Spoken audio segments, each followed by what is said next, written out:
Well, hello, and it's not that often I get a product that I take such an instant dislike to, but I'm afraid it's the case with this. This is the MicroDrone 3.0 Plus. It's not something I would normally review, but I did it for a magazine, and it immediately got my back up, because this was crowdfunded through Indegogo, and it raised over $3 million, over 3,000% of the funds it asked for, and I feel it kind of did it through this video. Take a look. Imagine a day in your local park and getting a whole new perspective. From the palm of your hand, picture soaring to incredible heights above the waves and float out of a hot air balloon, sharing breathtaking memories. This is MicroDrone. You watch that, you're like, oh my god, that's amazing. Why are DJI still in business? Look at it, it's just doing everything. Of course, this video never claims to have been shot by the MicroDrone 3.0, and you'll see there's this little grating bit, there's these lovely landscapes and smooth transitions, and then there's this one little blink and you'll miss it bit in a hot air balloon when it seems a little bit crapper, which I think, in my opinion, is the only actual footage they've used from the MicroDrone. Now, whilst the video doesn't claim to be shot by it, it certainly gives the impression that this is all from this little thing. This little thing can produce this amazing images, and it simply can't. And I feel that's really dishonest. I feel they've put out this amazing video to try and get people's money. They've got people's money, and what they've delivered them doesn't live up in any way to what this video represents. So, spoiler alert, my conclusion's coming first. I dislike this, and I dislike it mainly because of this video that they put to raise their funds, and also it's really expensive as well. But let me show you what it is and what it does. So I have the MicroDrone 3.0 Plus combo pack, which is sold on their website for the total of $219 US, which is quite a lot, so you must get some pretty impressive things in here. I'm being sarcastic. Inside you get the box of the drone, a smartphone holder, the micro gimbal camera, and essentially a cardboard VR viewer. And here's a drone. And at this point you're thinking, wow, how did that come up with that footage? Because this looks like just a regular little 1S Ladybird style quad. Elsewhere in the box you've got some prop protectors, a proprietary battery with these connectors at the bottom which are magnetic for putting things on, charger, USB cable, spare props, and this radio. This, by the way, although it looks very impressive, and I'm thinking, oh yeah, must put this at the right angle, is completely fake. There's nothing in there. I know this because when I got it from the magazine, this switch had broken. I had to open it up to fix it.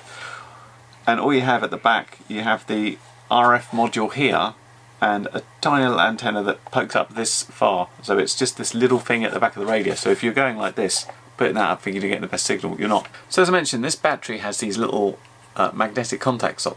And the idea is that you plug it in, and it's a proprietary connector there which goes into these pins. So you sort of go in like that and you go forward and you see it's powering up there. And then one of the modules, like this is the Wi-Fi camera, you will see has these pins that are magnetic, and they go in like that. And then this powers up, and this Wi-Fi module's getting power. However, this particular thing here, the big deal is it has a servo-based gimbal, so this can move. And this needs to plug in directly. So once you take the top off the thing, you can see what you get for your money, and it's nothing special there.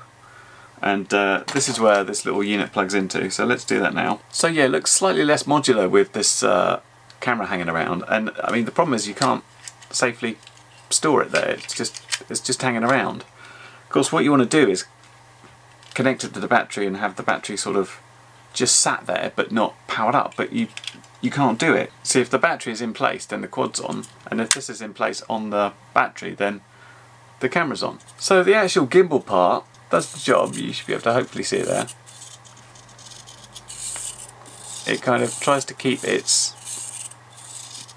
view the same, although it is on a servo, and of course servo-based gimbals, if any of you can remember that far back, tend to be, well, let's just say not as smooth as a brushless gimbal. So this is this big deal, this gimbal thing here. So as far as the controller goes, it's, you know, it's okay. It's sort of a cheap toy grade quad, but at least it's got reasonable sticks. It's got, you can put it in stunt mode where it can do flips.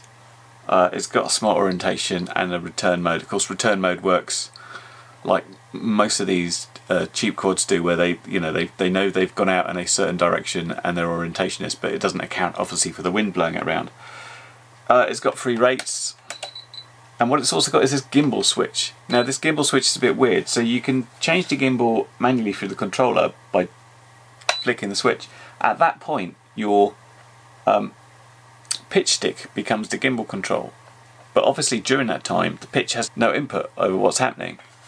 And this thing is self-leveling, but it's not height hold or anything, so you have to be very careful there. So it also hooks up to a app, hence you've got the smartphone holder.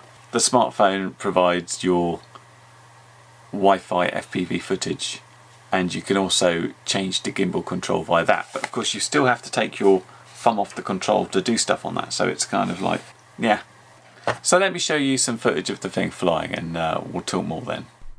So this is me doing the maiden flight in my garden, and it's recording to my phone, which for some reason comes out in 640 by 480 in this kind of squashed aspect ratio. So I'm just going to fix this by stretching it out in my video editor just to make it look a bit more natural. This is a line of sight flight, and you know, I was fairly happy with how it actually controlled. I did feel it was quite heavy.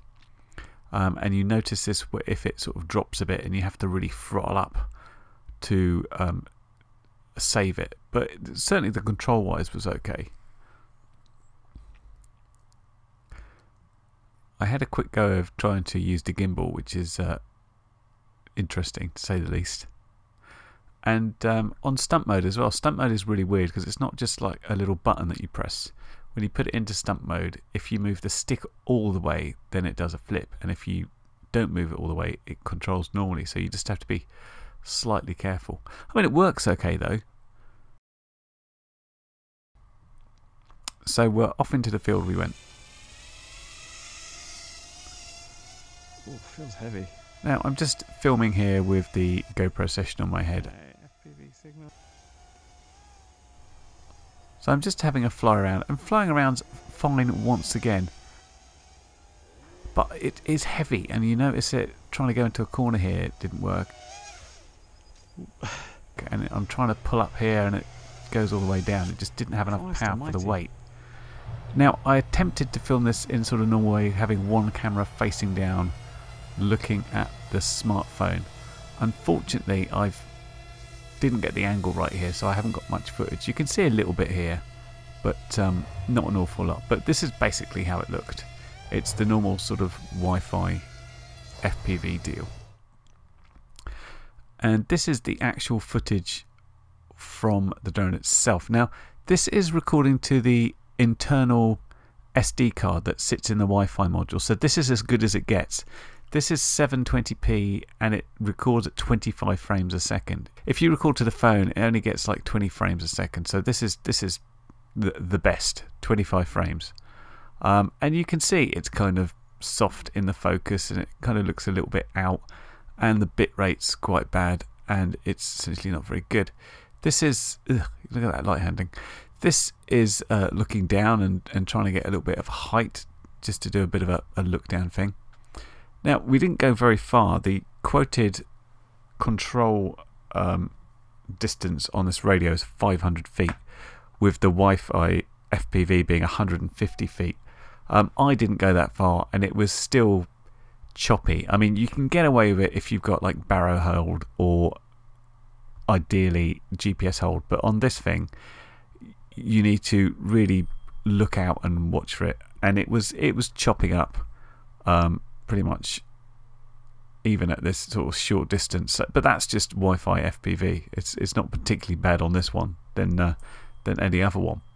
And the other thing you'll notice as it goes forward in flight is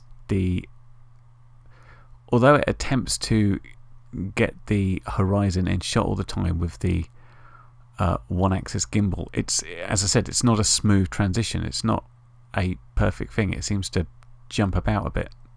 One of the things I never actually tried out was the sort of Google Cardboard-esque VR viewer they had. The idea of this was you put your phone in it and then your phone becomes a pair of FPV goggles, but it's just so laggy and sketchy that this is just not something you could legitimately use in any sort of safe way. So I built it to take a picture of it, but that was it. So there's more footage of this, but I don't really want to show it because I don't like it, and my suggestion and tip to everybody is not to buy it. You know, I don't want to come down hard on these guys that are trying to make a product and trying to be innovative, but I really do think their way of getting funding through that video was quite dishonest, and I don't think what you're getting for the money is anything at all special.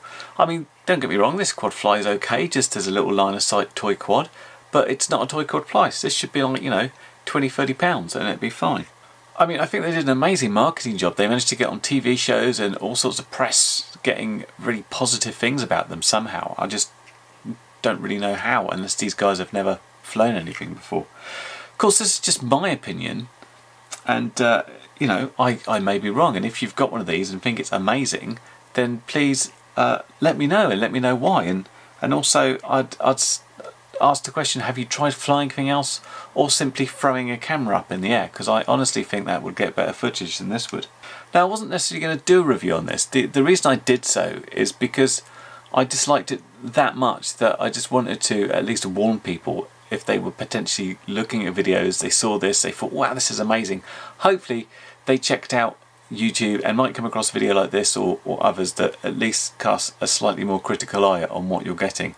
I mean, I would go and say what else you could get for your money, for this sort of money you pay for this, but the options are loads. You can get several really nice quads. I mean, on the toy end of things, you can get a GPS style quad with like a follow me function even, or a half decent 5-inch racing drone. I mean, just not this, don't buy it.